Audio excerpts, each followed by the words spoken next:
So thank you for coming here today. Is this what? Thank you very much for coming here today. Slightly longish opening remarks. I'll try to cut it down.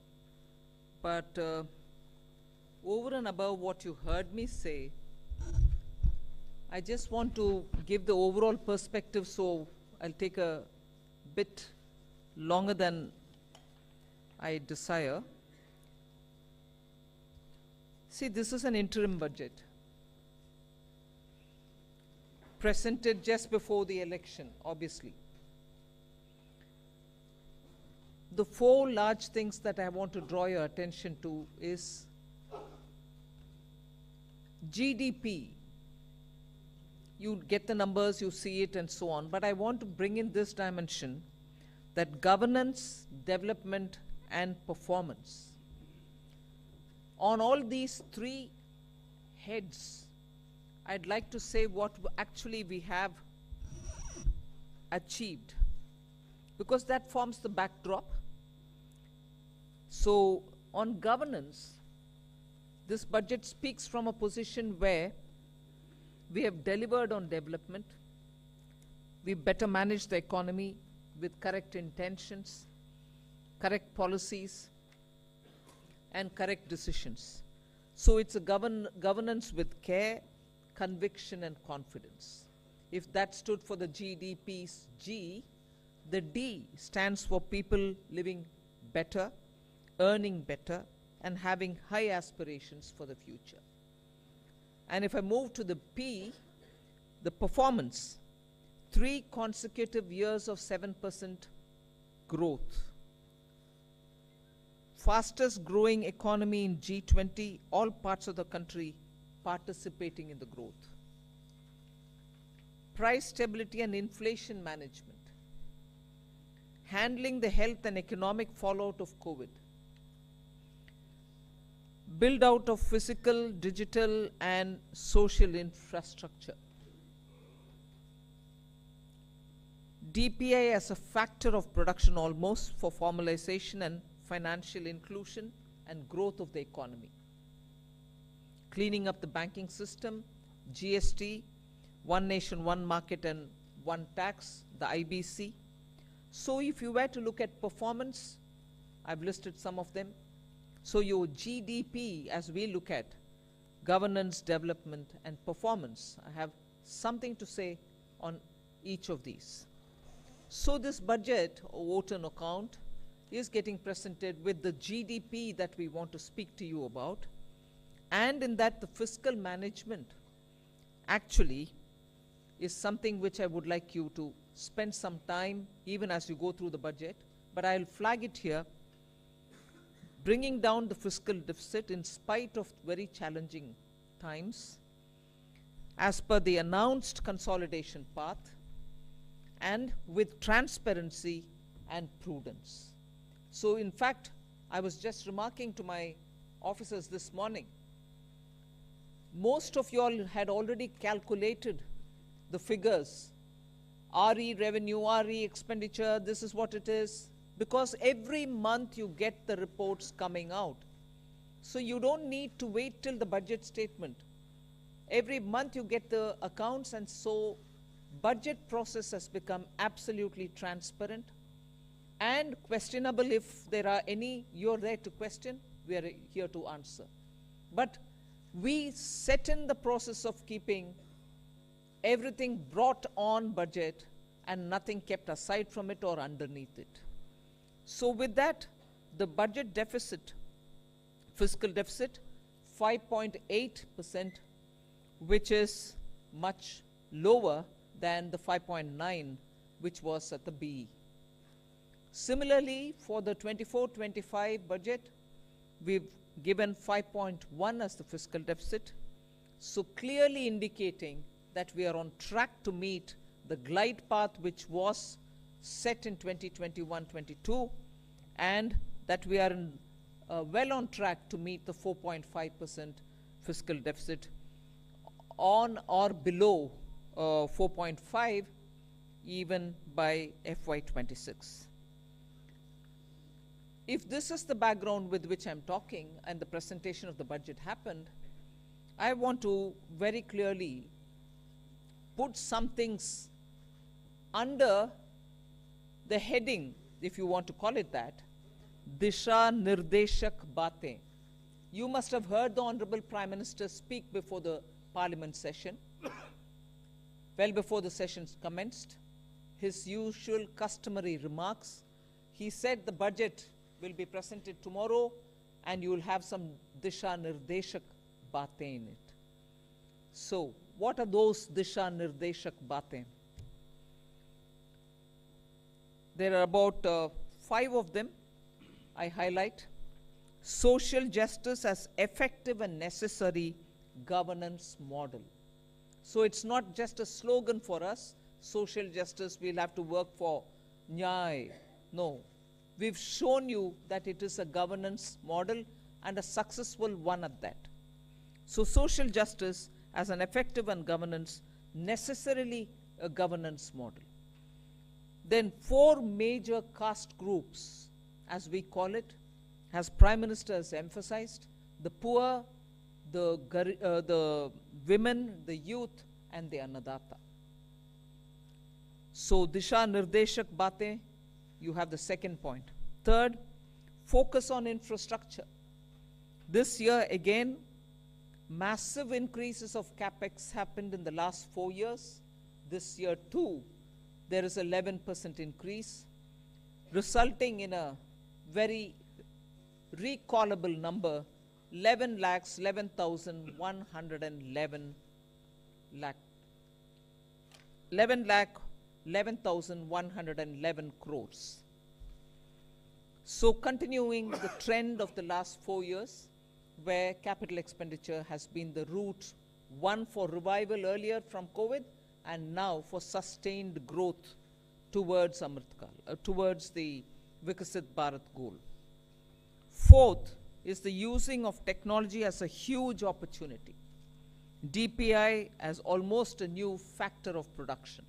So it is actually bringing in the value addition to the economy. It is facilitating every sector to bring in the value addition which is so required and improves on our productivity.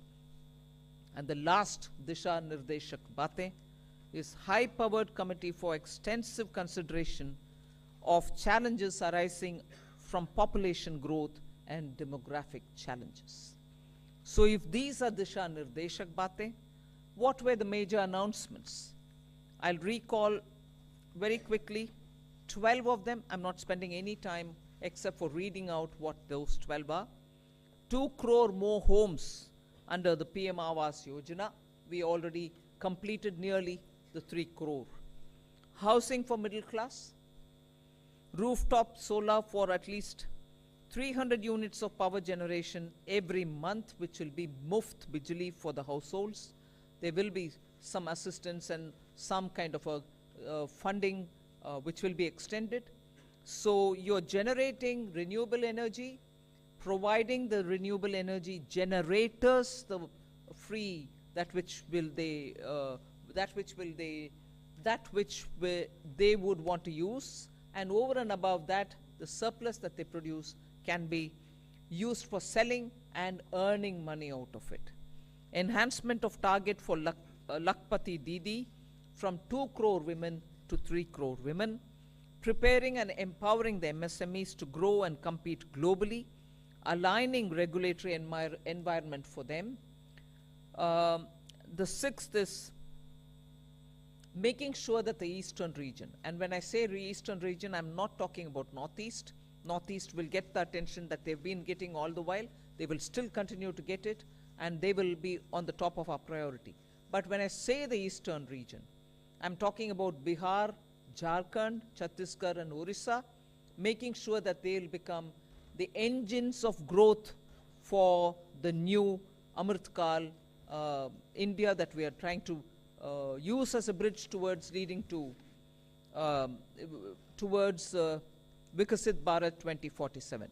And Eastern India, I've missed out on West Bengal, please add it. Bihar, Jharkhand, Orissa, Chhattisgarh, and West Bengal. Next generation reforms will be carried on, building consensus with states and stakeholders for reform, perform, transform. 3 major corridors, which are programs for railways, for logistics efficiency, and they have been explained. The important point that I want to highlight there is to make sure for Vikasit Bharat, you just don't need to build for better passenger convenience, you need to build for better passenger convenience. You need to give them safety. You need to shorten the traveling time for them. So one of the corridor is going to give emphasis for high density routes where passengers traffic is very high. We need to bring efficiencies and better safety in those areas. But for Vikasit Bharat, passengers need to move as they wish. But equally, materials, raw materials, building goods, cement, rare earths, minerals, we need them to move efficiently as well. So the corridor will take care of that as well. So the synergy between movement of people and movement of goods is what is being highlighted in the 3 corridors that we're talking about. Ninth announcement, that is urbanization, looking at Metro and Namo Bharat.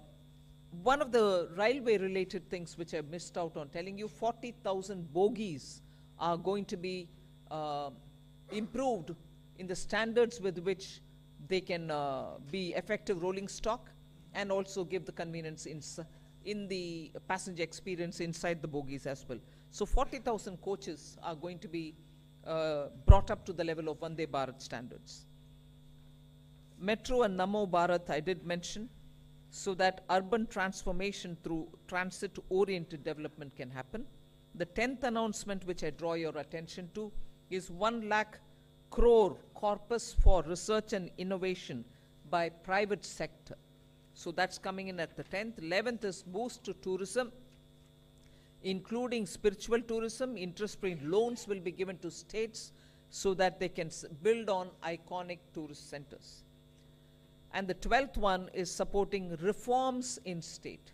They are separate from the development of tourism centers, and therefore I want you all to have the clarity that help to centers are supporting reforms in state is slightly different from boost to tourism. There will be a white paper on economic performance of the last 10 years compared with the previous 10 years. The 12th announcement is so much a statement that I would like to make, which is what I made in the budget speech as well.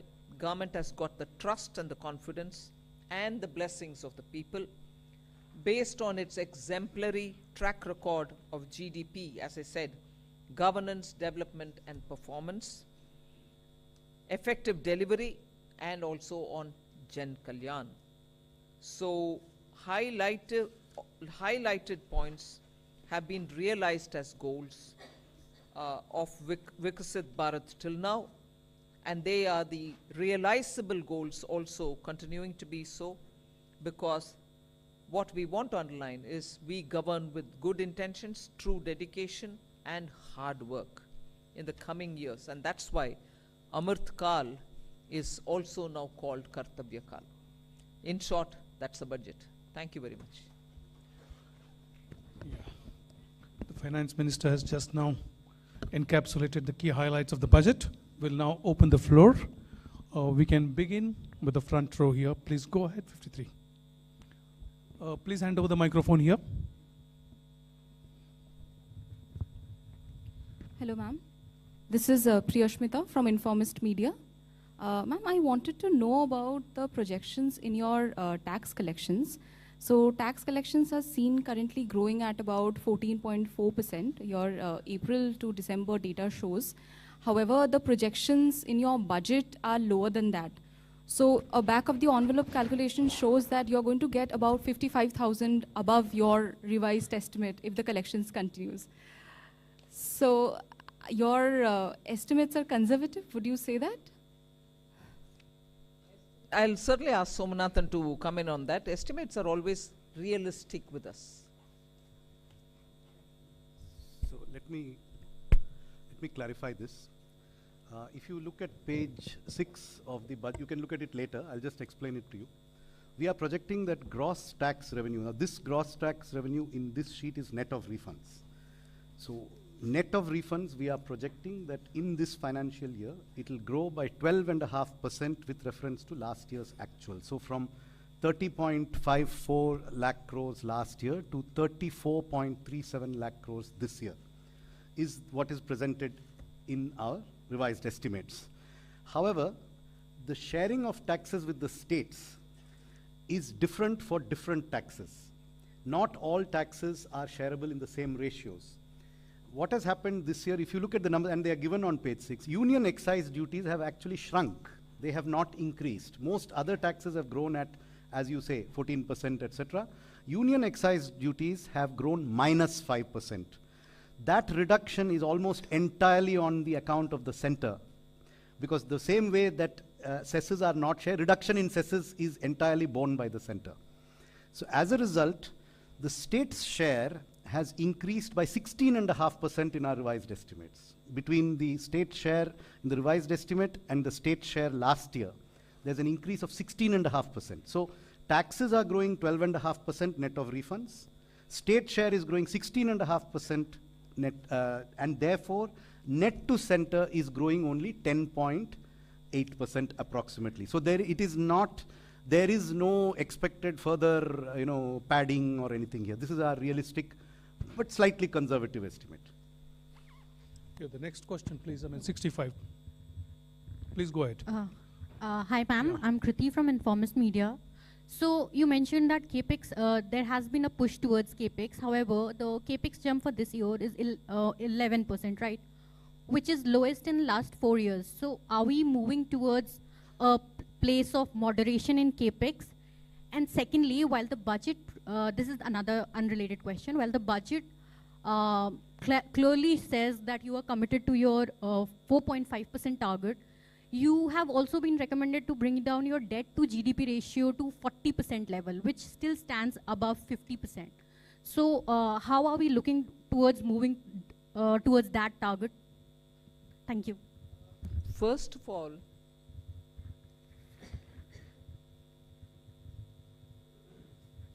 I'm on the second, your second bit was on the debt to GDP. What was your first one on? CAPEX. 11% growth in CAPEX. You've got used to about 30%, 23% from a low base. And today 11% on a high base appears low, informist. 11 lakh crores going for capital expenditure. And you're seeing also that the private sector is coming in with their investments. So one has to have a clear understanding that when the government wants to spend through capital investment, it can be for one, triggering the economy so that private sector also comes in. At a time when private sector didn't come in, we still fully came in. Now we are seeing also signs of private sector also coming in. So it's only natural for two reasons, therefore, for you to look at. One, on what base are you saying 11% is less? Growth it is. And second, please do look up if private sector is coming in or not. Does that answer you? Yeah. The next question, we'll take it. Wait. Still? Now, on your 40% of, first of all, that was a figure that was set before COVID. Its relevance today is something that has to be looked at completely afresh. And in fact, in 21-22, the finance minister had set out a particular fiscal consolidation glide path, which is the post-COVID glide path. I would only point out that today India's debt to GDP ratio is one of the lowest in the G20 apart from other countries. So we have to look at things in today's context, not based on a historical relic of a report which was prepared long ago before COVID happened. Yeah. And again, our external debt also is something which you should notice is never been high, not high even now. Yeah. Second row, I would request you to confine to one question, please, because there are many questions coming up. Yeah. Thank you very much. Please go ahead.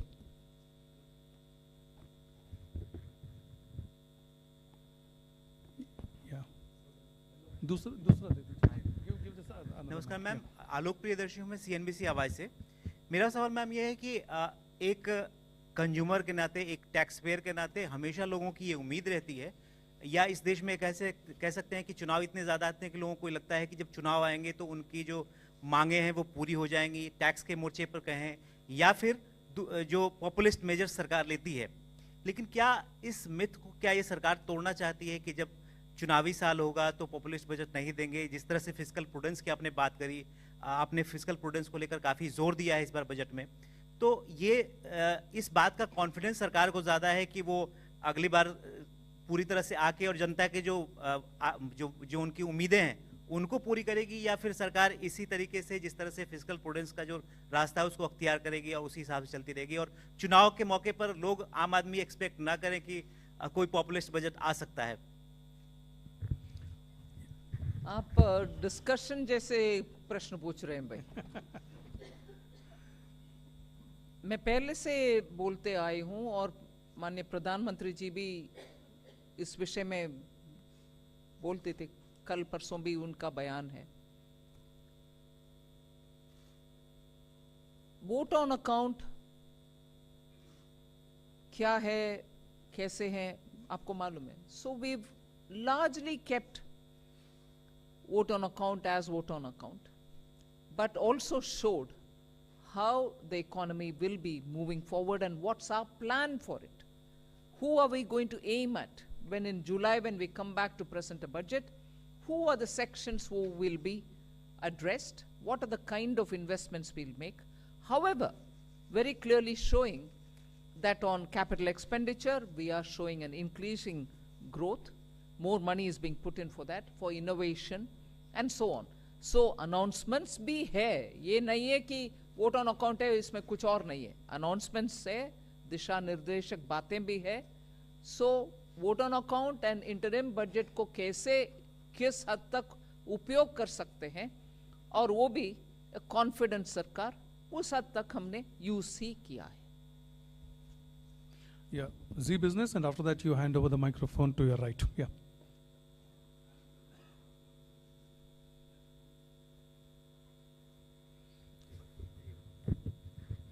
Ma'am, आपने दो बड़ी schemes का ऐलान किया, एक urban area के अंदर housing scheme का, दूसरा रूफटॉप सोलर के लिए.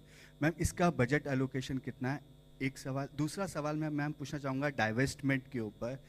मैम, पिछली बार 51,000 करोड़ का टारगेट था, वो टारगेट नहीं मीट हो पाया. इस बार बजट में ये नहीं मिल पाया कि कितना टारगेट अगली बार के लिए रखा गया है, और ऐसे टाइम पे टारगेट नहीं पूरा हो पा रहा है जब मार्केट, इक्विटी मार्केट बहुत अच्छा परफॉर्म कर रहा है.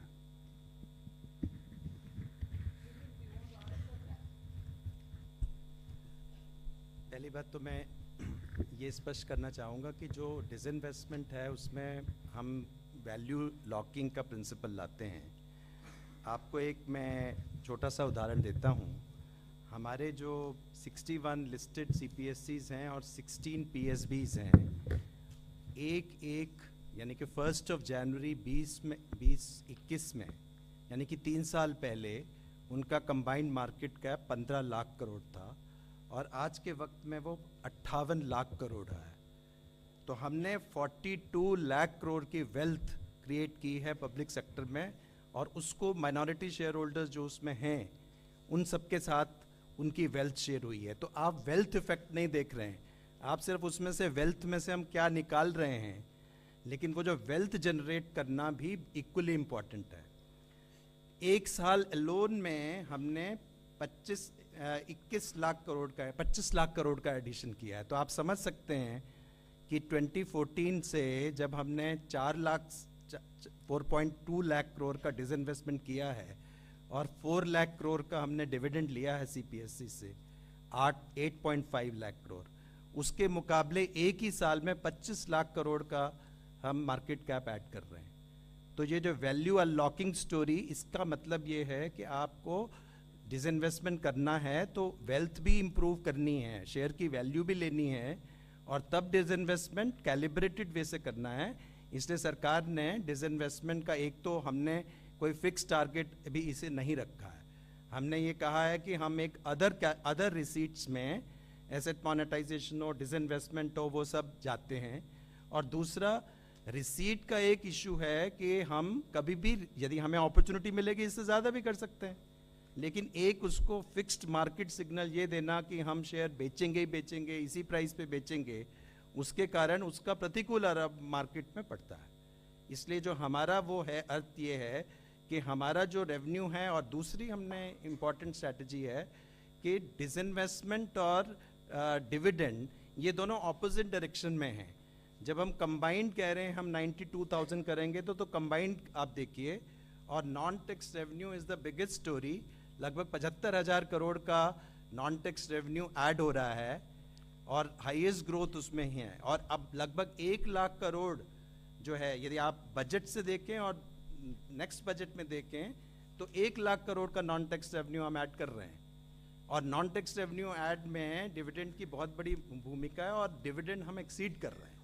तो इसलिए आप कंबाइंड वे से इस सारे यदि इस सेक्टर को देखें तो हमको एक नई दिशा में जाने की ज़रूरत है, जो हम गए हैं। Regarding the new schemes, rooftop solar के लिए 10,000 करोड़ का प्रोविजन है बजट में।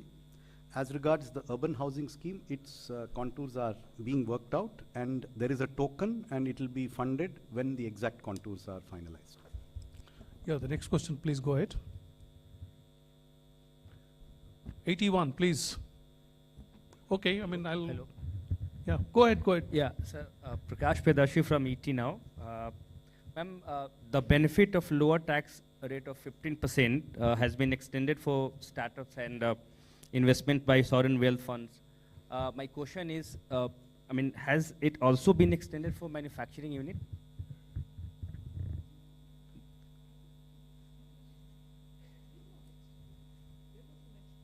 No, I'm asking, I'm seeking clarity. No. Thank you. Yeah, Bloomberg, Ruchi. Ma'am, some of the rating agencies have said that they will take a call on a ratings upgrade for India only after the next budget. But given that this budget of yours, you did say that it has been transparent, you've maintained the path of fiscal prudence as well, what will be your message for rating agencies? Not only aligning with the fiscal consolidation roadmap that we gave earlier, but bettering it. Is that one simple, straightforward message which every rating agency should take on board? Should take on board. Ma'am. Yeah, please go ahead. Yeah. Sapna here from CNBC TV. Ma'am, 2 questions. One very broad, generic, excellent work in terms of fiscal consolidation. Just want to understand, is it slightly ambitious to have a 5.1 number right away in the interim budget? I mean, broadly expectation was July budget, you know, you will start kind of... No, I don't mean that. No, I don't mean that, but just try to understand, like in 2 years, you'll be able to do below 4.5%. Very broad understanding, ma'am. One is that. Second, ma'am, you're talking about next generation reforms. Within that context, the government has had a, you know, a massive privatization agenda. There doesn't seem to be, you know, any mention of that as of now. Just heard to him. Sapna, you're asking the same thing. No, but you went elaborately on it. But will you still be sticking to it? Just broadly wanted to understand.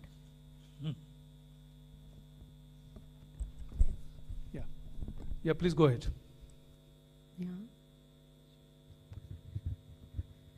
Timsi Jaipuria from CNBC TV 18. Ma'am, in your budget speech, you've given a very ambitious target of 1 lakh crore worth of a fund for private sector for research and innovation, where you've promised 50-year interest-free loan. If you could give the contours of this scheme, which are the sectors who will benefit in terms of the private sector, which are the specific sectors who can avail this corpus, and what kind of work or research and innovation are we focusing on? Sectors and how this scheme will work. So I'll tell you the quantitative part, and Secretary EA can expand on the sectors. There is the 1 lakh crore is a provision over a period of time as the need emerges. This will be provided as a 50-year interest-free loan to a financial institution which will be identified, which will be within the government ambit of financial institutions, who will then finance or refinance projects at long tenors and at concessional rates of interest.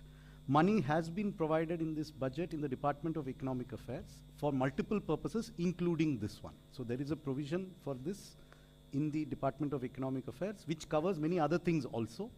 As regards the sectors, I'll leave Secretary. See, as announced in the budget speech, these are the sunrise sectors. And what is the economic logic behind it? These are the innovations and research. Investments are needed today, and the private sector, the returns will come couple of years down the road. And those couple of years can be 4 years, 5 years, 10 years. For some investments, it can be even longer.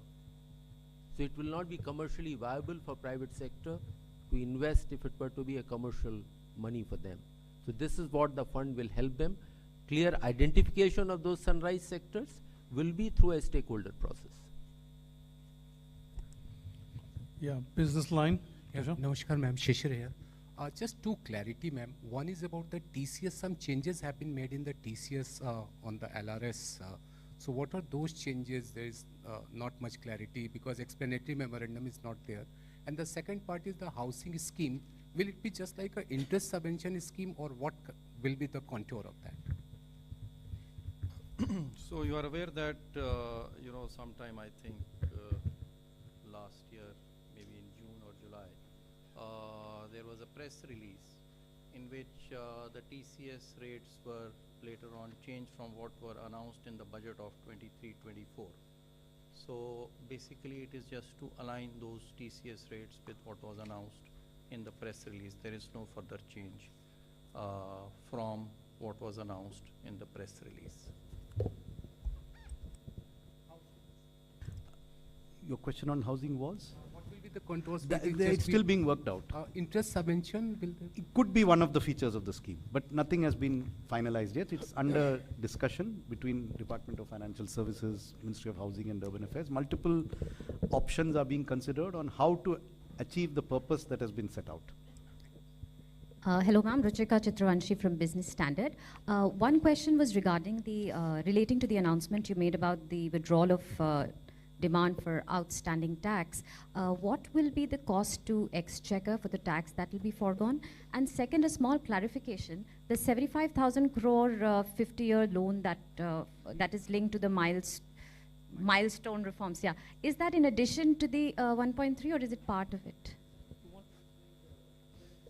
So all of you would be aware, that there are a large number of small demands that are pending with respect to income tax, wealth tax, gift tax. They number in all about 2.68 crore such demands. The total amount, of course, is very high, which is 35 lakh crore of outstanding demand. A lot of it is in litigation. But many of these demands, about 2.1 crore, in fact, 2.1 crore out of 2.68 lakh demands are valued less than 25,000 rupees.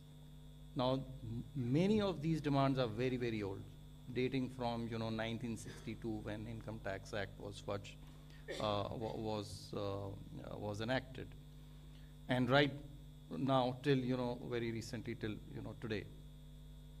So this has been causing a lot of hindrance, especially for the taxpayers, because these demands are very old. Many of them are unreconciled because of systemic issues. We shifted, our CPC, all the tax records, centralized them in 2010-11 year. And so that's why a cutoff has been taken at 10-11, because previously the demands were decentralized. And so we are unable to, verify many of them, causing disruption and hindrance in payment of refunds. So out of this 2.1 crore demands, which are less than 25,000 rupees, about 58 lakh demand entries for the period pertaining to financial year 9-10. And then from 10-11, these are less than 25,000, as already announced by the Honorable Finance Minister, and another 53 lakh entries pertaining to the remaining 5 years from 10-11 to 14-15. So 1.1 crore small demands, 25,000 and 10,000 for the 5 years. These are being remitted. The total amount is less than 3,500 crore rupees. The 75,000